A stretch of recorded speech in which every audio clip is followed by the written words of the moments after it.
Sorry, I'm like 3 or 4 minutes late. I'll just say technical issues or the fact that I lost my selfie stick. Computer went down and various other things. You know what I'm like. Anyway, yes, welcome to the live reaction to Eintracht Frankfurt 1, Liverpool 5. I was totally not expecting that this evening. In fact, I'm one of the people who had basically given up before the match had started. I was like, oh, well, it's going to be another depressing live stream and eventually an audio podcast. By the way, just to mention quickly, as I usually do, this video will be a YouTube video tomorrow, so hopefully it'll be ready by the time you guys are going to work or whatever. And if not, you can listen to it as a like a podcast on YouTube podcasts and audio.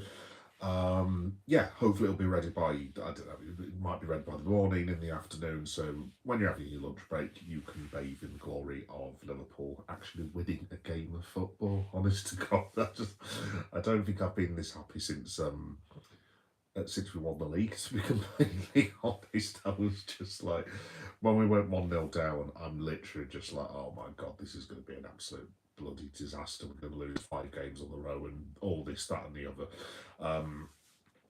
But yeah, we did not. We actually won a game of football, which I'm actually completely astonished about, to be honest.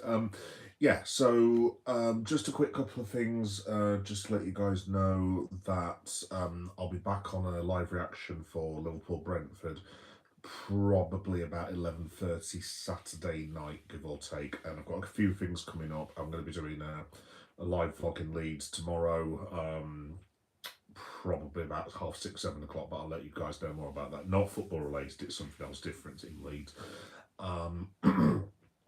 And I'll be doing live reaction for AEW and a couple of other things, I think. And I've got possibly a horror convention coming up this weekend, but I'll let you know all about that in a minute. Anyway, so basically the match. I mean, the first thing to say that obviously Mo Salah got dropped, Kirkes got dropped, and Lexi got dropped. To be completely honest, not starting a downer, I don't think any of those three lads can complain. I mean, I've defended all of them to the hilt. Obviously, you defend your teams, but yeah, it was. I mean, it was an inevitability. I mean, I don't think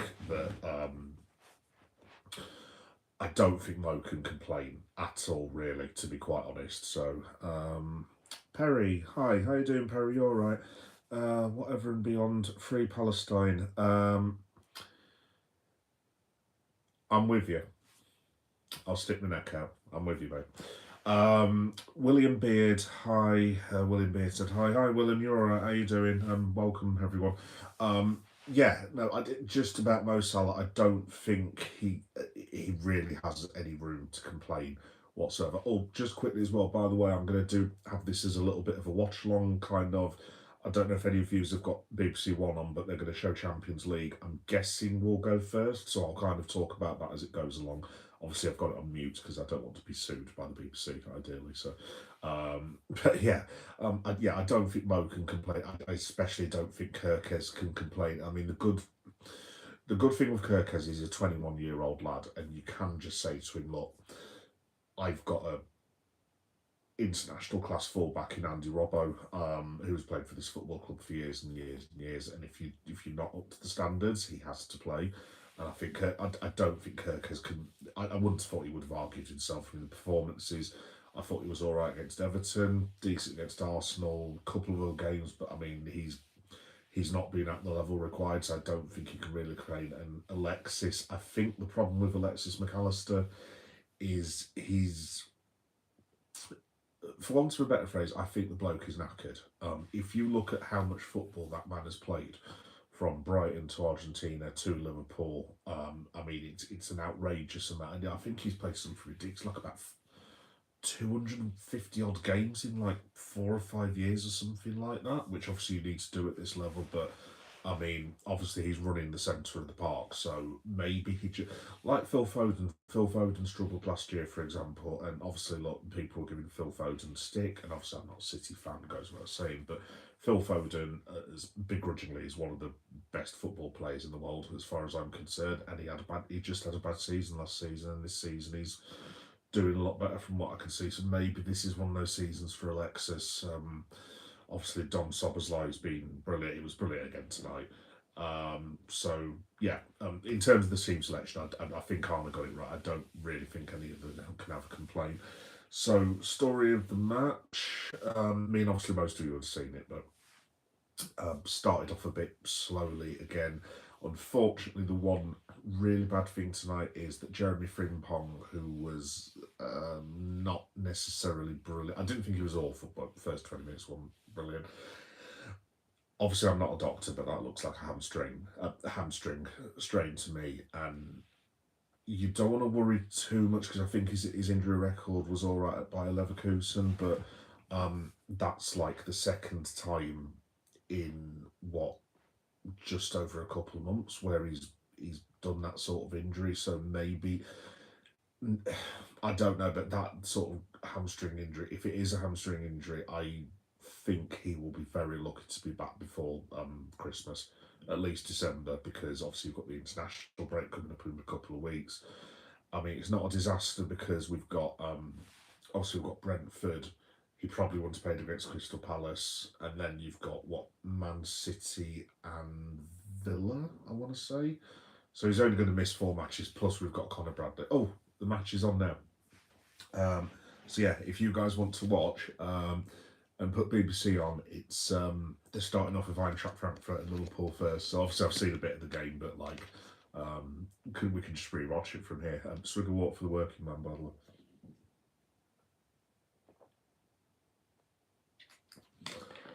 Yeah. But yeah, let's have a look. Family is my all. Hi family, how you doing, mate? You alright? Yeah, they're just showing Ekatike actually, funnily enough. But yeah, obviously we concede first yet again. I've got that in my notes. Like, look, obviously we've got away with it this time, more than got away with it. Because at the end of the May we won the football match 5-1, so there's nothing to complain about tonight. But I mean, I don't know how many games in a row or times this season we've either conceded or been pegged back. I mean, I think it was the Arsenal game, maybe, where one of those things didn't happen. Maybe there was a couple of times. Obviously, Everton would have got away with that as well. But we've either conceded first or like lost a last minute thing or something like that. So the Reds need to get out of the habit. I mean, at least there was no last minute conceding this evening. But yeah, we go 1-0 behind. Then obviously Hugo Ekatike gets his goal. Yeah, they're showing it now actually. So I'll try and talk to you guys at the same time. Yeah, they're just showing Eintracht going forward now. What on earth was that meant to be? That's a good save, actually. They're just showing the save that Mamadashvili did against Eintracht as well. It was a good save, actually. That was a very, very good save. Well done, Gio. Yeah, I'm just looking at the highlights as well. Oh, that's class from Verts, that is. Well done, Florian. But yeah, Ekatike gets the goal back, obviously against his former club. That's good effort from Isaac, actually, as well. Excuse me. And then literally we scored 2 headers before half-time, both from free kicks, which is so ironic because we're the ones that have been conceding the free kicks all the time and conceding from set pieces. So, yeah, so Virgil got one just before half-time. And then Canate got another, pretty much exactly the same thing. It was, I think it happened in the space of 3 or 4 minutes, actually. I forget now, but so we go in half-time 3-1 up, and then basically Gakpo gets 4th, I want to say 60th minute or something like that, and then Sobo gets another one. I think they're showing the goal now that Eintracht score. Yeah, that's really poor. That's really, really poor, to be honest. I don't even know how he's managed to squeeze that goal in. That's really bad. Excuse me, let me just have a look. Miles Miggles 12. Hi Miles, you alright? How you doing, mate? Yeah, and then Liverpool basically obviously comfortably held on, 5-1 up. They probably could and should have scored more, really, to be completely honest. They were that much in control.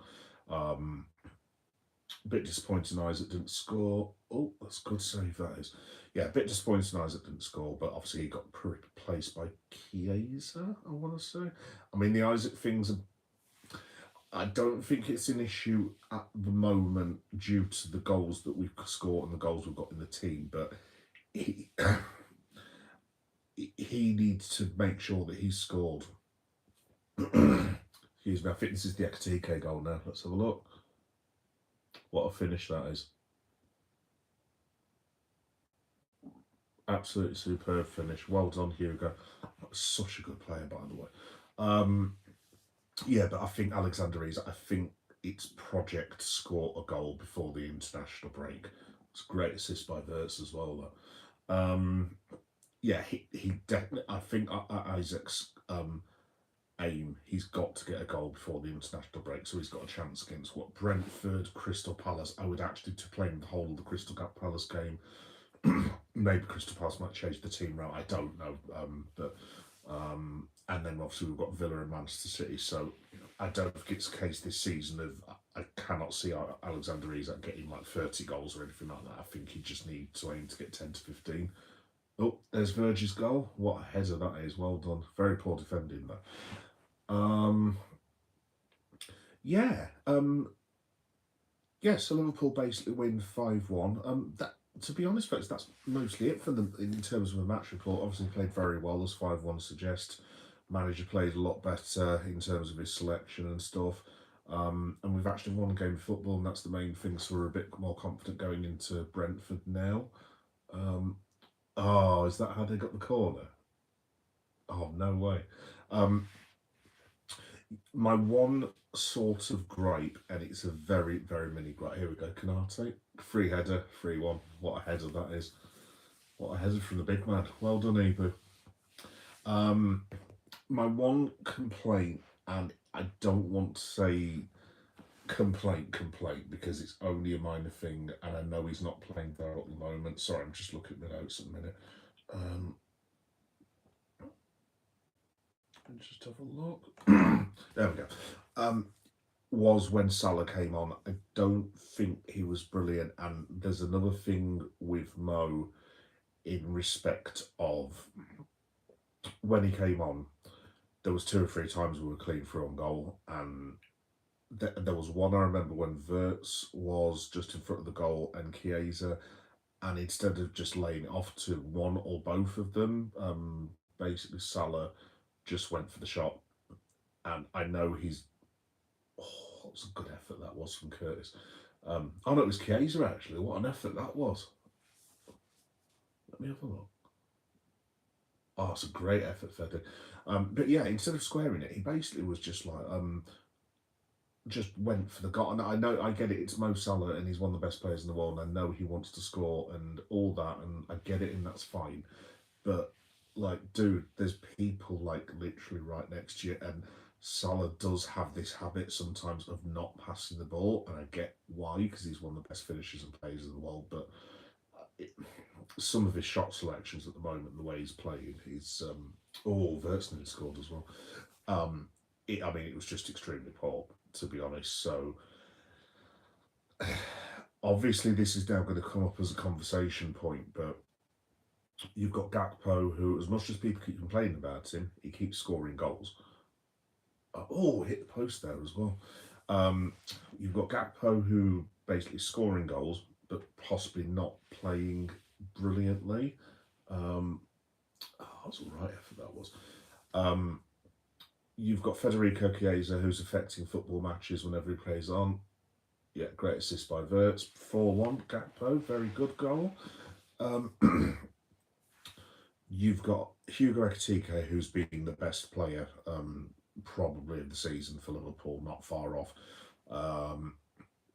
And you've got Rio Ingamoa, who has made a bit of an impact. Obviously, he scored the goal against Newcastle, and everyone's very excited about him. I think Slot's been fine with the way he's used, and that's absolutely fine. But then you have to be honest. I mean, out of all the strikers and all the attackers, it's a great finish by Soberslide, by the way. It's absolutely fantastic. They've just scored the fifth goal. That was class, that was. You've got Alexander Isak and Mo Salah. If you're being completely honest, I mean, they've been pretty poor. I mean, Alexander Isak, again, did not have a pre-season. He had the whole thing going on with Newcastle. Obviously, his head's all over the place. He's only just moved to the area and so on and so forth. But Alexander Isak will be superb for Liverpool. I have no doubt about that whatsoever. But Mo Salah, I'm not ever going to say Mo Salah's finished because he's had periods like this before. I remember a couple of years ago, people were questioning him when he was 29, saying he's over the hill, and he's had like two, 3 seasons then where he's been like not far off, if not the best player in the world. I mean, for me, he was the best player in the world last year. It's as simple as that, in my opinion. But whether it's getting to the point where Mo Salah is one of those who needs to be rotated, and what the conversation would be between him and Arnold. I mean, maybe they've already had that conversation. I honestly don't know. Maybe Salah knows himself that his body might be changing. Maybe he needs to change position. I honestly don't know. But I think it's getting to the point with Salah where I don't think he's finished by any stretch of the imagination, but perhaps it's time to think about rotation, maybe. And it's no disrespect to Mo, but look, basically we've got Mo Salah, Florian Wirtz, Hugo Ekitike, Alexander Isak, Federico Chiesa, Rio Ingamoa, and Cody Gakpo. You know what I mean? So it's not like it's an insult if Salah was dropped, but I mean, again, Mo Salah is one of the best footballers to ever play the game of football. So it's all well and good telling Cody Gakpo that he's in a rotation, because I think Cody's probably likely to accept it a bit more. Federico Chiesa will accept it. Rio Ingamoa, because obviously he's young, will accept it. Will Mo Salah accept it? I mean, obviously he's got the contract now, and he is going to the African nations, so we're going to be without Salah for 6 to 7 weeks, I think. So I think he misses about 12 games anyway. So it's kind of getting to the stage where he might not want to play too much before AFCON, because I think he really wants to win that. Because obviously I don't think has Salah won AFCON. I think he has won AFCON, but obviously he wants to win it again. So maybe it's an easier conversation, and then Slot can say to Mo in like late January, look, like, dude, you've only just come back, the team's playing well, blah blah blah blah, we're going to integrate you, and then maybe Mo comes back full time in, I don't know, late February, so you can probably get away with it for most of this season. I think next season, then knowing that Mo's only got 1 year of his contract left, I mean, is Slot going to play him every week? Is he going to? I mean, look, if we if we had a situation in 2 years' time where Mo Salah was a bench option in the last 10 minutes, I mean, that would absolutely be bloody fantastic. But I just wonder whether he'd basically, I wonder whether he'd accept it, and I suspect he wouldn't. I mean, obviously this is going into the summer now, but I just wonder if towards the end of the season, say if Ekitike and Isaac, for example, are the front two with, I don't know, for some bizarre reason, let's say Rio Engamo's got in and he's playing really well. Do Slot and Salah have a conversation and say, look, if someone was to come in for you, and obviously you've got a year left on your contract, and say if Saudi come in, for example, and this time they offer 60, 70 for a 33-year-old Mo Salah at that point, with 1 year left on his deal. I don't know. I mean, like I said, I'll just put this out. Mo Salah for me is the best player that's ever played for Liverpool Football Club, apart from that I've seen personally. Other than Steven Gerrard, obviously Kenny, I wasn't blessed enough to see Kenny Dalglish play, but obviously we all know how good he was. Luis Suarez is probably one of the best players I've ever seen, which really hurts me as a Ghanaian. So yeah, I want Mo Salah to stay for 4, 5, 6, 7 years, to be quite honest. But I just wonder if this is a sign of things. I mean, it might be nothing. Perhaps Arne just wanted to change. It might be completely nothing. Maybe Mo starts at the weekend. Who knows? Maybe he starts just giving Mo 2 games a week instead of the free and then brings him on as a sub. I don't know, but we'll have to wait and see. But yeah, I just hope that Mo can basically accept that he can't just keep shooting from these ridiculous. I mean, one of the places he tried it from when he came on, it was just like you weren't going to score there, and it's just like just square the ball. You know what I mean? So, excuse me again, folks. Sorry. Um, so yeah, but it's only a minor little complaint. At the end of the day, look, the main thing is Liverpool have won 5-1. I've actually got to see them win on TV. They're being praised on TV as we speak by the wonderful Guillaume Balaguer, and Mark Chapman is still sat there looking very smug, which obviously is going to be after the weekend. But yeah, yeah, that was a great performance from the Reds. I mean, I've been saying for a while that there's someone's going to get hiding, and they have got hiding basically. So yeah, so we look forward to Brentford now. I mean, I'm a lot more confident about Brentford. Let me just have a look. Ty, hi Ty, you're right. You look like a young Denzel. Wow, dude, seriously, you couldn't have given me a better compliment. Cheers, mate. Thank you very much. I don't really, but like, I'll definitely take it, dude. Absolutely. They're just showing Ajax versus Chelsea now, by the way.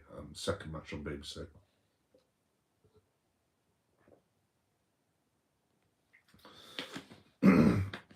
So yeah, folks.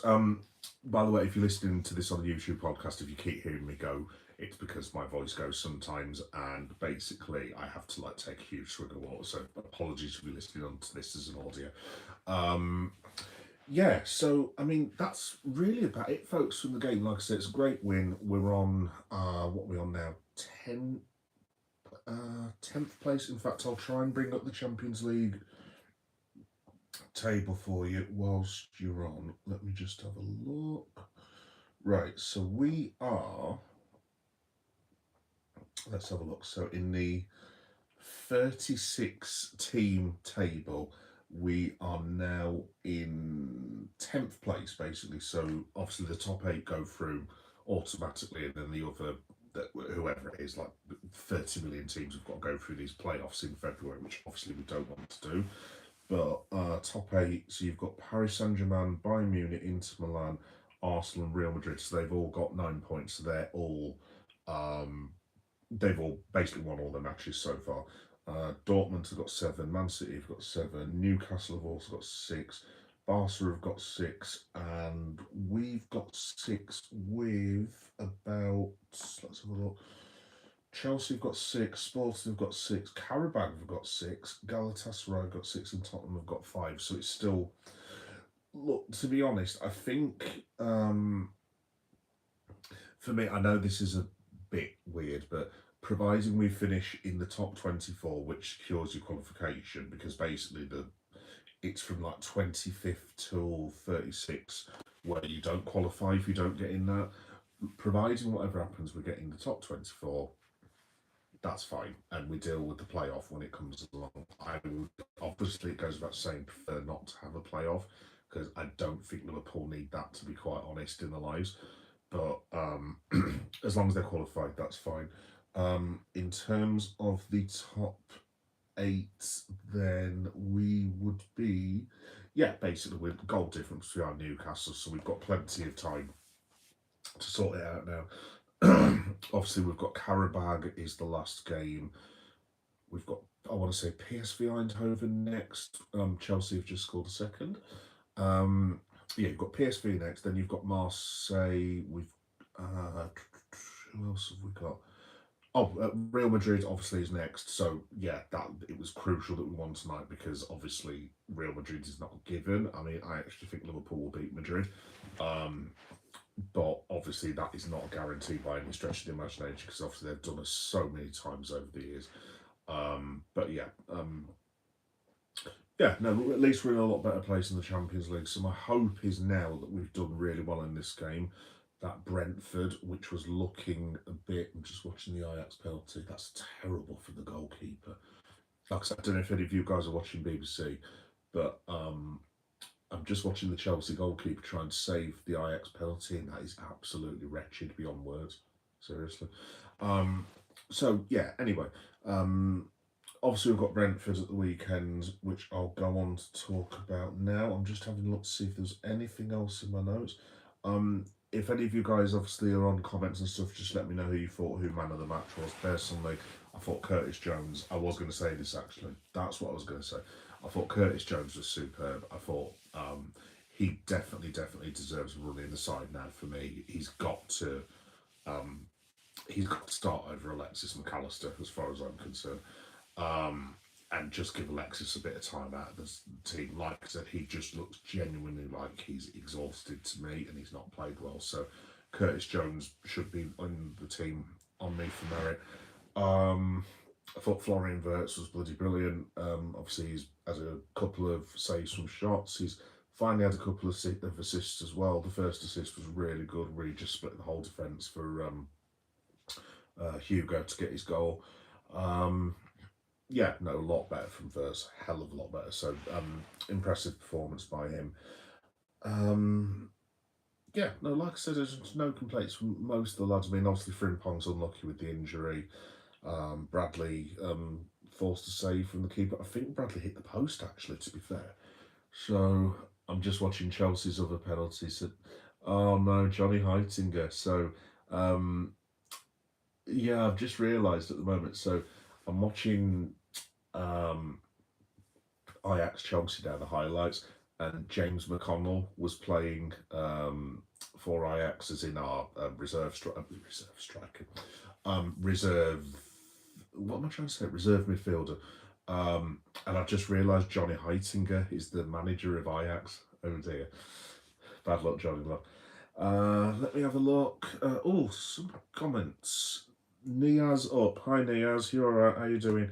I can't read your name, young man, I'm afraid, but hello to you. The guy with the oh, is that for Jota as well? Oh, nice one, mate. That's class, that is.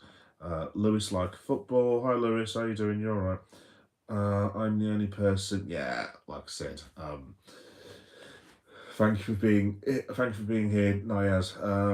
Yeah, it's one of these. More people listen to my shows after it's recorded. To be honest, so don't worry about it, dude. CEO Borisium. What's your favourite biscuit? Anything with chocolate on, dude. My favourite biscuit would be a massive slab of chocolate cake, as you can clearly see. So yeah. How are you? Right, I'm just gonna call you Joypad. I'm fine, Joypad. How are you? Honestly, I don't know Russian very well. I'm not Russian. Sorry if that's what my voice sounds like, but I'm English. It's probably because I'm from somewhere called the West Midlands. There's a lot of people in England who don't understand my accent, so don't worry about it. It's fine. But yeah, yeah. Thanks for all the comments, folk. That was cool. Yeah. Cheers, Joypad. Yeah, I've just completely forgot what I was talking about now. Oh, yeah, so in terms of the weekend now, so I'm going to kind of do a bit of a mini preview for Brentford. Like I said, if you come back to the channel on Saturday night, I'll be doing a live reaction about 11:30 on Saturday night. Hopefully the Reds can win again. Obviously, I'm a lot more happier now with what they produced this evening, but Brentford is still... I'm not looking forward to the fixture at all, to be quite honest. Our record at Brentford is not exactly the best that you've ever seen. I mean, we've actually won the last two. We won in fact, against Brentford, we drew 3-3 the first season they came up. We lost 3-1 in that wretched game where Oxlade-Chamberlain scored, and we were absolute garbage, basically, complete dog water. It was one of the worst performances I've ever seen Liverpool put in. We beaten 4-1 on the day when Diogo, God rest his soul, got injured. And then what did we do last? Oh, last season was the 2-0 with the really late Darwin Núñez goals. So when Harvey Elliott set him up, I think Elliott set him up for the second. I want to say Trent set him up for the first or something like that. But yeah, no, either way, Brentford is going to be a very, very difficult game. Like I said, I just do not like that matchup at all, to be completely honest, with the way that we're defending. The one thing I say about the Brentford match is Liverpool must make sure they do not go behind. I mean, if they end up going 2-0 up and then they concede, fine, but they cannot go behind in that game. If they go behind against Brentford, they will lose the game. So they need to just get ready for... Because obviously Brentford play good football as well. What's the time it's on a piece of paper. What's the time? I haven't got a piece of paper to hand, unfortunately, Joypad. I'm literally in my little office at the minute, and I've literally got absolutely nothing. But it's 5 minutes past 11, if that's any help. But yeah, just in terms of Brentford, obviously it's going to be a bit of a weird one as well, because I mean you've got Jordan Henderson, you've got Quivine Kelleher, who's going to be against us now. So I hope to God we don't get a penalty, because he will definitely save it. Fabio Carvalho and Sepp Vandenberg. So we've got 4 of our old players. I mean, I know Sepp and Fabio didn't pay that much, but obviously Jordan Henderson was a legend for us, whatever people think. 106. Good grief, mate. It's late where you are then. Yeah, so obviously it's going to be very difficult, and Brentford do play sort of in your face, high octane football, and I just hope the lads are ready for this. I mean, the good thing is it's on Saturday night now, so it's Wednesday night, and they've got Thursday, Friday, Saturday, so it's literally over 3 days till the next game. So obviously we've got to play away from home, which is a bit of a pain in the arse, but at least Liverpool, I mean, one would assume they're probably flying back from Germany in the next hour. I mean, the flights from Germany to England are going to be, less than 2 hours, you would have thought, something along them lines. They should be back on Merseyside about 2 or 3 hours, get the players in, get them a bit rested, give them a day off tomorrow, and then they've got a full day's training on Friday. So it's not too bad. Plus, they've got Crystal Palace next, but that's in the League Cup. At this stage, if Liverpool go out in the League Cup, are any of us really bothered? I'd probably suggest not. Obviously, I will want Liverpool to win every trophy, but basically what I'm saying is before they play Villa in a week on Saturday, you can rotate the team. So again, against Crystal Palace, for example, you can bring in Endo, you can start Jones, you can bring in Chiesa, Gomez, Rio Gamoa, and so on and so forth, and give the lads a rest before Villa. So we're kind of all right to go full throttle. But yeah, just in terms of the Brentford match, I would play, if I was the manager of Liverpool, which clearly I'm not, I would go with Mamadashvili. Obviously, Frimpong's out now. I think that's him done for at least 5 or 6 weeks. So Conor Bradley's right back. Defence, Virgin, Ibu looked a lot better this evening. So again, just go with them. Right back, I'd just stick with Robbo. I would stick with Andy Robbo now till the end of the international break, personally. The only time I'd play Kirkes would be next week against Crystal Palace. It's Monaco versus Tottenham now that they're showing, if anyone's watching. Yeah, so that's the defence. Midfield, Curtis Jones keeps his place. I think he's been very good whenever he's come on. And he's had a very good game this evening, so he keeps his place on merit as far as I'm concerned. Florian Wirtz has had a good game, so again, you keep him in and you keep Dominic Szoboszlai in, so I wouldn't change anything to do with the midfield. Obviously, now up front is the conversation to have, because Hugo Ekitike has to start every single game other than the League Cup now for Liverpool as their main attacker, as far as I'm concerned. Just again based on form, it's not me having a go at Mo, but you play players in form, and Hugo Ekitike's got to start every single game for Liverpool as well. He's the only one that's linking play up. I mean, he scored he must have scored 6 goals for us now, I would have thought, already, and made a couple of assists. I mean, for me, other than Sobbo, he's been Liverpool's best player by a mile this season. So I'd start him.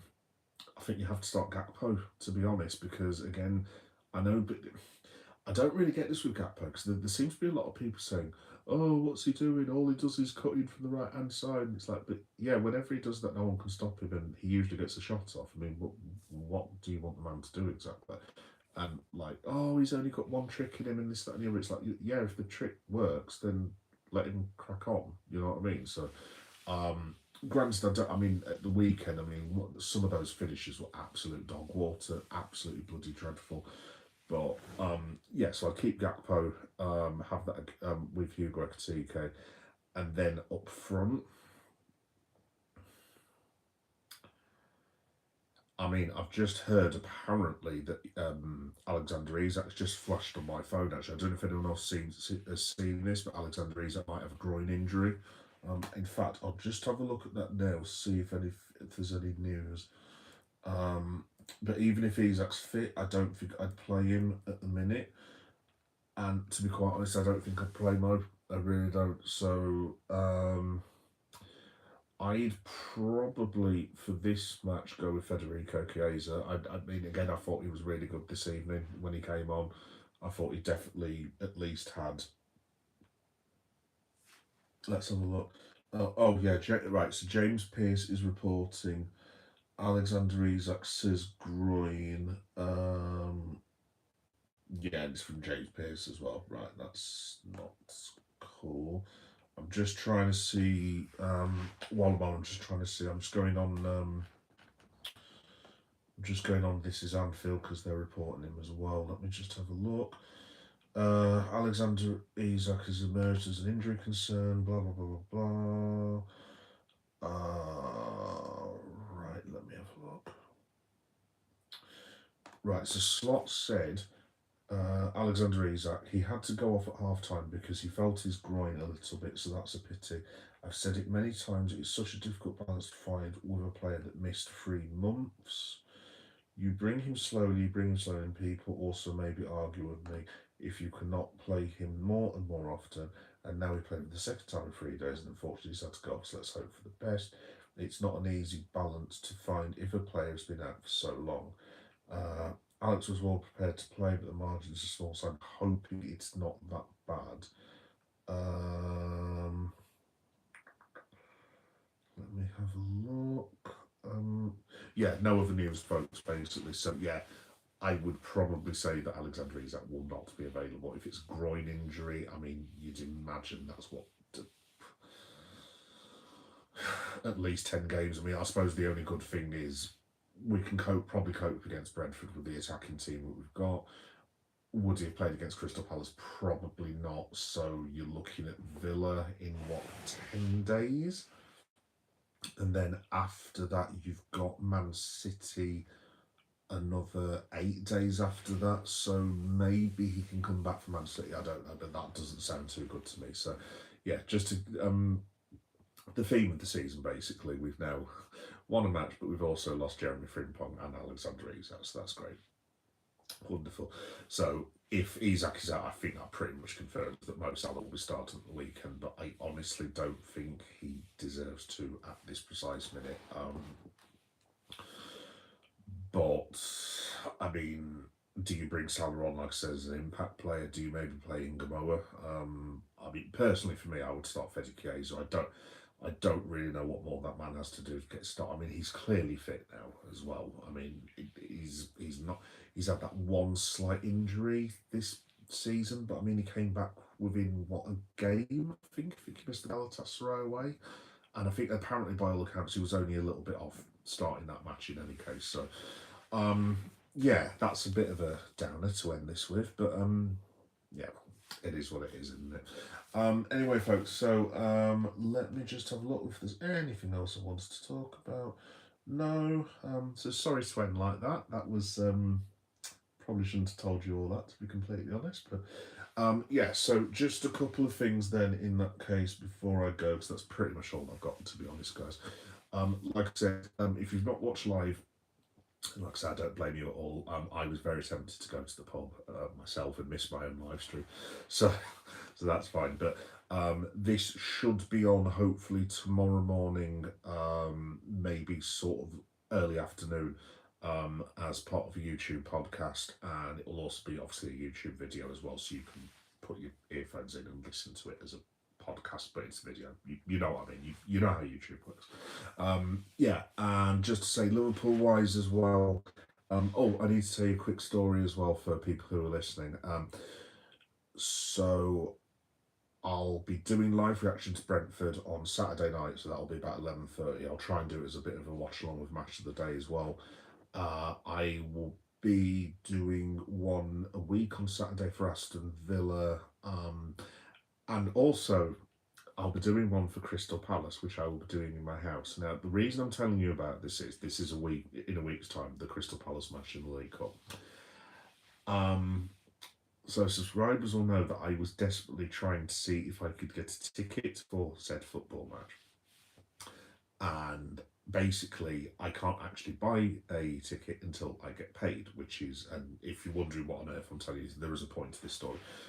I don't actually get paid until Monday, and most of the tickets looks as if they'd sold out on this resale site that I use. So I was like, oh, well, maybe it's not going to happen. And then the price started going up and up because the only way I can get tickets is hospitality, and it's stupid prices like 200-300 quid. I thought, well, I'm not paying that to watch a League Cup match. Anyway, so I go on the resale site again today, and it comes up that there's tickets for about 100 quid. And like again, I know that's a lot of money for a League Cup match, but I was kind of like, well, if it's 100 quid, you get your meal, you get your program, and you get like I think it's 2 beers as well. So you tot it all up, and you think, well, maybe it's if a regular match ticket now is about 40, 50 odd quid, or something along them lines, maybe if you include the program and the food, maybe it's 20 quid over what you'd spend, kind of thing. So I thought, oh, that's a good idea. So went to unfortunately go and tell my missus, and that's when everything went wrong because then she turned around and said, sorry, I'm going to do a very bad Yorkshire accent. She's turned around and said, oh, is it next Wednesday you're wanting to go? And straight away my heart just sank. I was like, oh my God. And I was like, yes, dear, it's next Wednesday. So, oh, I'm sorry, love, I've been called into work that day. And I was like, well, why is that? Why is that a problem for? Because your son's on half term. And all of a sudden I went, oh my good God. Oh my. Great, thank you for that, dear. Uh, no, I'm only joking. So yeah, long story short, folks, that was my way of saying that unfortunately I will now not be going to see Crystal Palace versus Liverpool, unless I can very quickly leave the house at 3 o'clock and get to Liverpool for 5. So 6 o'clock. There's maybe still half a chance, but I don't really want to be leaving it that late because obviously trains get delayed and so on and so forth. And I usually like to spend time in the city as well and stay overnight and then spend the day in Liverpool, get lunch and all this sort of stuff. So, yeah, and obviously I'd get a hotel as well. So that then means I need to get to Liverpool hopefully on time, try and get to the hotel for like 6, literally get in the hotel, throw my bag in, run back out from the Albert Dock, get on the bus, and then I'm sure there'll be a lot of Scousers and people who watch Liverpool now. It's the number, what is it now? I think it's the number 26. So you've got the Albert Dock, you go across the road, then you've got the bus station. I think it's the 26 that takes you to Anfield. And I always make sure that I've gone by about 2 or 3 o'clock in the afternoon, because if you go at 6 o'clock at night, you are in the basically.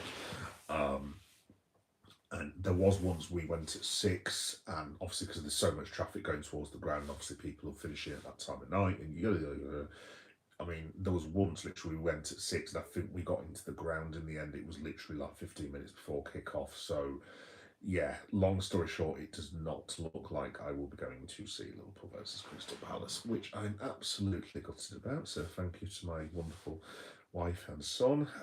But yeah, just leave it with me, folks, because there is still a slight chance that I might be able to go if I can find some form of emergency childcare, which might involve me having to have a conversation with my mother and a also very annoyed son who is then being carted around when he just wants to stay in and play video games. So yeah, I'd probably say it's very unlikely, to be honest. Oh, they're showing Newcastle Benfica. I didn't see this from last night. It's good header, those.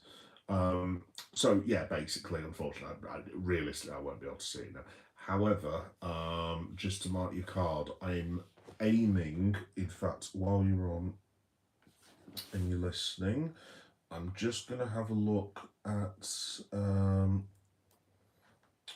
Liverpool's fixtures, because the next chance I've got will be Liverpool versus Qarabag. Now, I'm hoping I can get tickets for that. Let me just have a look, because that's not till like January, and that's probably my best chance of getting a ticket at the minute, because obviously the resale, it's the official club resale as well. The resale, what was I trying to say? The resale site obviously is super expensive because it's like hospitality and stuff. But that you do get some tickets that aren't horrendously bad. Like the Carabao one, I think is like it's something like 150 quid or something like that, which again is a lot of money, obviously. But like, if you look at some of the other tickets, I mean, they're outrageous. You are talking literally um, 400-500 quid. I mean, there were tickets going for Real Madrid for something daft like £1.5 grand, and it's like, I'm sorry, I'm not paying that. That's absolutely outrageous. Um, can I find these tickets? Not at the minute. Right, while I'm looking, folks, I'm just going to tell you about what's going on with your boy the next few days. So, tomorrow I am going to Leeds Light Night. So that's a thing that we do in Leeds where um, there's a load of lights shone at like big buildings in the city.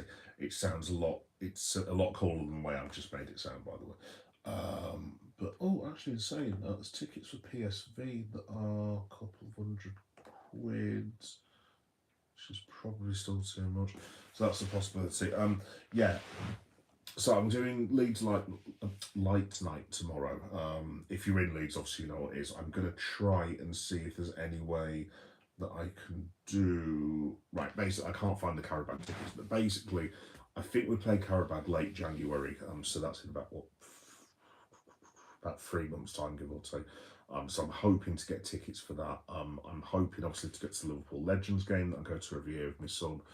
And I'm desperately hoping if we get a good cup draw in the FA Cup, or perhaps we get through in the League Cup, maybe I might be able to go and see one of those. But obviously, league matches, it's very, very, very, very difficult. But yeah, Leeds Light Night. I'm going to be doing like a live tour around the city, basically. I'll be going there probably about 6:30, 7 o'clock at night, and I'll probably be walking around for about maybe an hour, something along those lines, and I'll show you around the wonderful city of Leeds. And yeah, that'll be good. Hopefully my phone reception will be good as well. If you know Leeds, I'm going to try and start at the university, because I think Light Night's going from there, and then I'm going to try and walk down towards sort of Millennium Square sort of way, and then towards down the train station, because there's loads of stuff there. So that's tomorrow. About 2 hours after that, I'll be getting back into my house and I'll be doing the live reaction for, excuse me, AEW Dynamite. I'm not sure how I'm going to do that, because I'm not even sure if I'm going to be able to watch Dynamite tomorrow, so that could be very interesting. That should be at 10:30, but it might be a bit later because, like I said, I've got a boatload of stuff that's cracking up for tomorrow. What am I doing after that? After that, in fact, let me have a look at my schedule. Right, so Friday night on Geek Boy Meta is always Toy Shorts night, basically. If you're not familiar with the channel, basically I put a load of toys and cool things that are like YouTube shorts, which usually go on at like 8 o'clock, and yeah, they're like pretty cool stuff, and obviously subscribers have really enjoyed that over the years. So that'll be at 8 o'clock. I think I might have a vlog of some description coming up as well. I've just recently been to the Tottenham Hotspur Stadium. I know I've got that coming up fairly shortly as well. I'm not sure what's coming up this weekend. There might be one, I think. I'm not totally sure. And then obviously Saturday night, like I said, I'm going to be doing Liverpool Brentford live reaction. Now, I usually do the late night SmackDown show as a live reaction show on Saturday night. I'm going to try and see if there's any way that I can do it on Saturday evening, but I think it's very likely I'm going to have to miss it this time, unfortunately. But yeah, it will definitely be Brentford Liverpool reaction. And yeah, and then the next time I'll be back on for Liverpool after that will be possibly Monday night / Monday afternoon, hopefully, fingers crossed. And then basically what I usually do on a Monday is like a like a recap, you know, like what Red Men or Anfield Rap will do, but who do it slightly better than me, to say the least. But yeah, and that'll be on Geek Boy, a Liverpool Story, which is the podcast that this will turn into, basically. So if you can't catch it live, and obviously I know a lot of you can't because it's obviously quite late at night. It always turns up as an audio podcast, or it turns up as like a video, basically. So if none of you are on, don't worry about it. It'll be on like tomorrow morning. Is there anything else I need to tell you? No, I think that's it, to be honest. So yeah, top headline, basically the Reds finally win. Thank God Almighty for that. I'm going to go to sleep. Very, very happy boy. Very, very pleased with the lads today. 5-1. I mean, if you'd have offered me a draw, honestly, I would have taken a draw, because I was just like, I just do not want to lose 5 games on the bounce, because that just sounds horrendous. I mean, I've been a Liverpool fan for 35 years, and I don't think we have ever lost 5 on the bounce, to my knowledge. I think, in fact, I think there was some statistic basically saying it hadn't happened since the 50s or 60s or something daft like that, which was like 20 years before, 20 to 25 years before I was even born. So I mean, I've seen us lose 4 on the bounce before, like 2 or 3 times like most clubs, but I mean, this is one of the worst we've ever had. So do you know what, actually on this occasion, fair play to the lads, because they could have gone under and they didn't. They've stood up and they've got a really good win. So yeah, shout out to the boys. And just again as well, just the last thing I'm going to say, shout out to Arne Slot. Like I said, there's a couple of my subscribers who disagree with me, and that's fine. You're all entitled to your opinion. I'm not going to force my opinion on anyone. We're all entitled to our opinion. But for me, criticising Arne Slot is fine. I don't think he's managed as well as he did last season, to be fair, and I think he'd probably say the same himself. Do I think Arne Slot, after getting us to the League Cup final, winning the league, having us 4 points off the top of the Premier League after losing all those games as well, no less, and doing so well that we've signed Alexander Isak and Florian Wirtz, do I think 16 months after he started that he should be sacked for losing 4 games, one of which was Stamford Bridge away? No, I really, really don't at all. I mean, like I said, if you've got a different opinion, absolutely fine, not a problem at all. But I mean, I said this. I had an argument with someone the other day. Not an argument, but just a discussion. It's just like, well, okay, you want rid of Arne Slot? Yes, I do. Right, who you replaced him with? Complete silence. And I actually thought about this the other day. I'm like, well, I mean, if you were going to replace him with someone with anywhere near Premier League experience, I mean, the only ones you could realistically get, and this would be a very tough, because obviously Thomas Frank would have been one of those people, but Thomas Frank has just started at Tottenham. You're not going to get Pep Guardiola from Manchester City. There's no chance that would ever happen.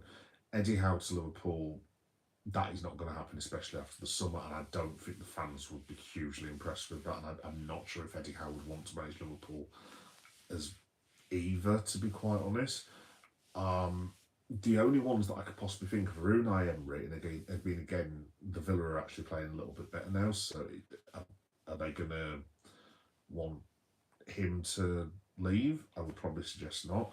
I mean, the only other one that you've got realistically is Areola. And it's just like, right, so if you sack Slot, you've got to pay him 20 million quid, one would imagine. And then if you want to get, let's say if it is Areola, you will have to play Bournemouth. So I'm watching the Arsenal game at the minute. Actually, fair play. They are actually doing quite well. That's not a foul. Yeah. Now, what was I trying to say? Basically, with Bournemouth, you would have to pay Bournemouth at least 25 to 30 million pounds for Areola. So you're talking a switch round of 50 million quid to sack a league winning manager who's won the league 4 months. I mean, I'm sorry, I think it's absolutely ridiculous, to be quite honest. But look, let me know in the comments if you listen to this tomorrow. If you think Arne Slot deserves to be sacked, then obviously you're entitled to your opinion. I wouldn't ever tell anyone not to have their own opinion, because I'm not about that. But yeah, no, not for me, to be completely honest. So yeah, that's pretty much it, folks. So just when the video comes out, just let us know in the comments who your man of the match was. I mean, like I said, I'm going to give Liverpool, if I was to give them a rating, I'd say you've got to give them Boss 8 out of 10. And for me, I know everyone's saying Florian, but I reckon Curtis Jones was man of the match in my opinion. I thought he was absolutely superb. So yeah, fair play to him. Yeah, and that's about it, folks. So, like I said, I'm going to be on twice tomorrow, so I'll be on at Leeds for light night, probably about 6:30 at night, maybe a bit later. I'm not totally sure what my itinerary is for tomorrow, and then I'll be doing the AW Dynamite live reaction, hopefully around 10:30. But that also involves me trying to watch it and also going to work. And I've also got to go to a GP's for something or other. So yeah, that could be very, very interesting. If I can't do it, I'll make sure I've done it by Friday. But yeah, I'm hoping to be on tomorrow if I can do for AW Dynamite. So yeah, cool, nice one. And yeah, thanks everyone for watching. In terms of Liverpool, I will see you guys Saturday night for hopefully a celebratory Saturday evening with a beer and 3 points at Brentford. Fingers crossed. Anyway, nice one, guys. I'll see you all later. Have a great rest of the week, and I'll see you tomorrow evening. Check you later.